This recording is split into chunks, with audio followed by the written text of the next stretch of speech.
Hey everyone, welcome back to the channel. If you haven't already, make sure to hit that subscribe button and give this video a thumbs up. Today, we're unboxing and setting up a VTools VG420 engine. We'll show you how to add oil, check the filters, and get everything running smoothly. Let's dive right in. We've got the VG420 engine right here. First, let's open the box and take a look at what's inside. Next, we'll fill it with oil, making sure everything's set for a smooth start.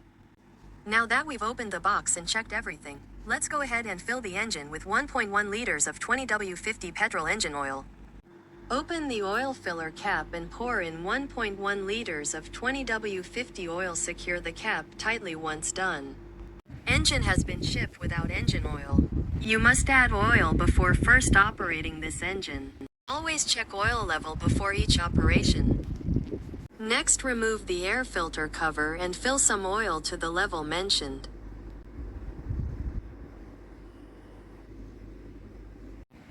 Reinstall air filter cover. Set engine on a clean and level surface in an area that is well ventilated. Remove fuel cap, insert a funnel into the fuel tank and carefully pour gasoline into the tank until fuel level reaches about 1% inches below the top of the neck. Be careful not to overfill the tank to provide space for fuel expansion. Replace fuel cap and secure tightly. Move the fuel valve lever to the on position. 2. To start a cold engine, move the choke lever to the closed position. To restart a warm engine, leave the choke lever in the open position. Some engine applications use a remote-mounted choke control rather than the engine-mounted choke lever shown. Turn the engine switch to the on position. Pull the starter grip lightly until you feel resistance, then pull briskly. Return the starter grip gently.